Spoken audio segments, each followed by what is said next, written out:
Hello guys, it's Friday and বাহিরটা অনেক সুন্দর। আর এমন দিনে তো ঘরে বসে থাকা যায় না। সো এই যে রেডি হয়ে গেলাম, অ্যান্ড রেডি তো হয়ে গেলাম, বাট কোথায় যাওয়া যায় লেটস সি।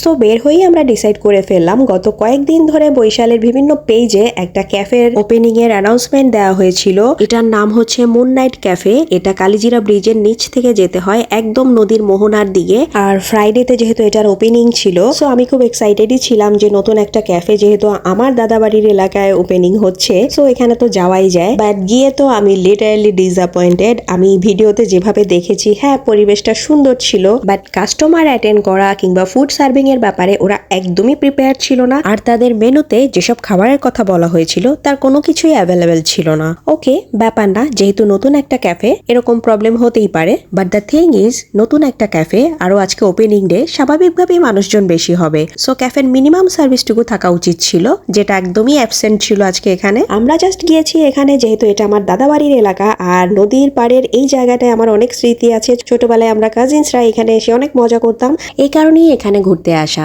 ক্যাফেটা ছোট হোক কোনো ব্যাপার না, বাট আজকে যেহেতু ওদের ওপেনিং ডে ছিল, সো কিছু কিছু খাবার ওদের অ্যাভেলেবেল থাকা উচিত ছিল। যেমন ধরেন চা, কফি কিংবা ফুচকা, সিঙ্গারা, এই ধরনের খাবারগুলো। বাট আনফর্চুনেটলি আমি কোনো কিছুই আজকে এখানে গিয়ে পাইনি। বাট যেটা পেয়েছি সেটা হচ্ছে, আপনি যদি নেচার লাভার হয়ে থাকেন আপনার অবশ্যই এই জায়গাটা ভালো লাগবে, যেহেতু একদম নদীর মোহনার কাছে এটা করা হয়েছে। এখন ভাটার কারণে প্রপারলি সৌন্দর্যটা বোঝা যাচ্ছিল না। জোয়ারের টাইমে এই জায়গাটা অনেক সুন্দর লাগবে, বাট জায়গাটাকে প্রপারলি এনজয় করতে হলে ক্যাফের সার্ভিসেরও ইমপ্রুভ করতে হবে।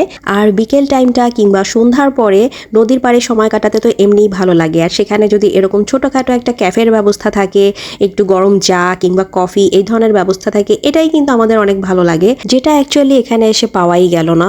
যেটা পেয়েছিলাম সেটা হচ্ছে এই দোলনাটা, আর এই দোলনাটা পেতে আমার লিটারালি 20 থেকে 30 মিনিট অপেক্ষা করতে হয়েছে। সো এই দোলনাটা পেলাম, আর এই দোলনায় বসে বসে নদীর পিওর হাওয়াটাই খেয়ে গেলাম আর কি। সো এখানে আমি আরো বেশ কিছুক্ষণ অপেক্ষা করেছিলাম, ভেবেছিলাম হয়তো কোনো টেবিল হয়তো খালি হবে, যেহেতু এখানে বসার পর্যাপ্ত ব্যবস্থা ছিল না, আর এভাবে দাঁড়িয়ে থাকতে ভালোও লাগছিল না। দ্যাটস ওয়াই আপাতত আমি এখান থেকে চলে যাচ্ছি। মনটা একটু খারাপও হয়ে গেল, সো মনটা একটু ভালো করতে এখন অন্য কোথাও যেতে হবে। সো এখান থেকে কোথায় যাচ্ছি সেটা থাকছে আমার নেক্সট ভিডিওতে। দেখা হয়ে যাবে আমার সেই ভিডিওতে। সেই পর্যন্ত আপনারা সবাই ভালো থাকবেন, সুস্থ থাকবেন। টাটা।